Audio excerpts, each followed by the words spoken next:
आपलं विटा देशामध्ये नंबर 1 आलेलं स्वच्छ व सुंदर शहर विटा। अशा शहरात आपण गुंतवणुकीचा विचार करताय? नक्कीच तुम्ही प्राइम लोकेशन्सला फ्लॅट, दुकान, ऑफिस वगैरे शोधतच असाल। मग निश्चिंत रहा, गुणवत्ता, सचोटी, लोकेशन्स व सर्व पर्यायांसाठी विट्यातील नंबर 1 चा brand Shri Rajalakshmi construction group. शहरातील प्रत्येक प्रमुख ठिकाणी आम्ही आहोतच।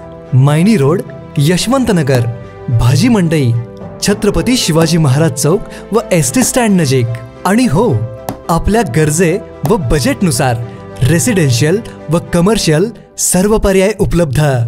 गुंतवणुकीतील विश्वास आणि समाधानासाठी डोळे झाकून एकच नाव, श्री राजलक्ष्मी ग्रुप विटा।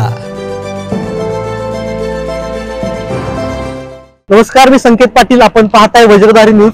गेल्या 24 तासांपासून तासगाव तालुक्यामध्ये पावसाची संततधार सुरू आहे। ओढे असतील किंवा लहान लहान बंधारे असतील ते पावसामुळे पाण्याखाली गेलेले आहेत। लहान लहान रस्त्यावरून लोकांची कसरत सुरू आहे। या गावातून त्या गावात जाताना जे काही ओढ्यालगत किंवा बंधाऱ्यालगत रस्ते आहेत त्यावर पाणी साठत असल्यामुळे तो जाता येत नाही। खरं तर शेतकऱ्यांचं खूप मोठं नुकसान झालंय। भुईमूग असेल, तूर असेल किंवा मका असेल किंवा आणि काही पिकं असेल, सोयाबीन असेल, हे पाण्याखाली गेलेलं आहे। काही लोकांची पिकं उभी आहेत तर काही लोकांनी पिकं हे काढण्यासाठी किंवा मळणीसाठी काढली होती, ती पाण्याखाली गेलेली आहेत। व्यापाऱ्यांचं खूप मोठं नुकसान झालंय, का तर रस्त्यावरचं पाणी हे त्यांच्या व्यापाऱ्यांच्या दुकानामध्ये शिरले असल्यामुळे ती त्यांची धांदल उडालेली आहे।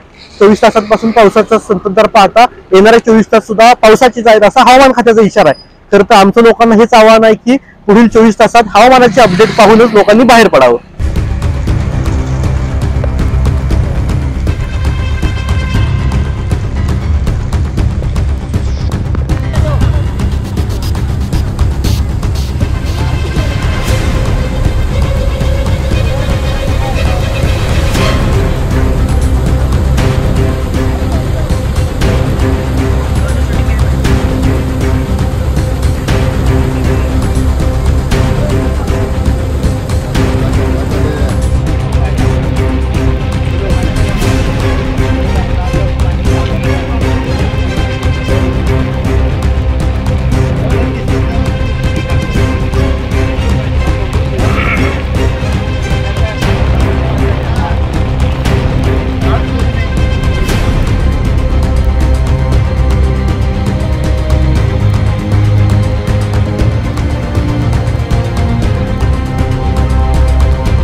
सर, कालपासून तासगाव तालुक्यामध्ये संततधार पाऊस पडत असून त्यामुळे येरळा, अग्रणी, पेड परिसरातील कापूरओढा, तासगाव परिसरातील कापूरओढा या ठिकाणी जे पूल आणि बंधारे आहेत त्यावरून पाणी वाहत आहे।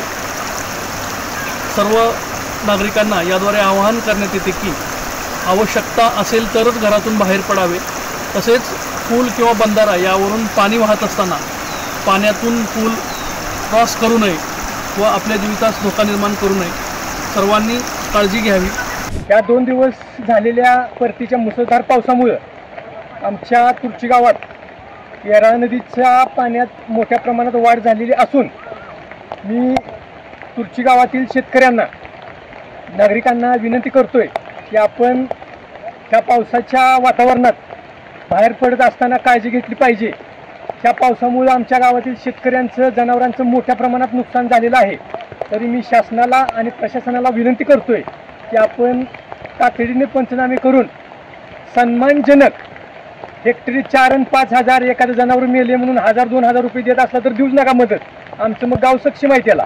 जर तुम्हाला मदत करायची असेल तर सन्मानजनक मदत करा, एवढीच मी आमच्या गावातील सर्व शेतकऱ्यांच्या वतीनं विनंती करतोय तुम्हाला।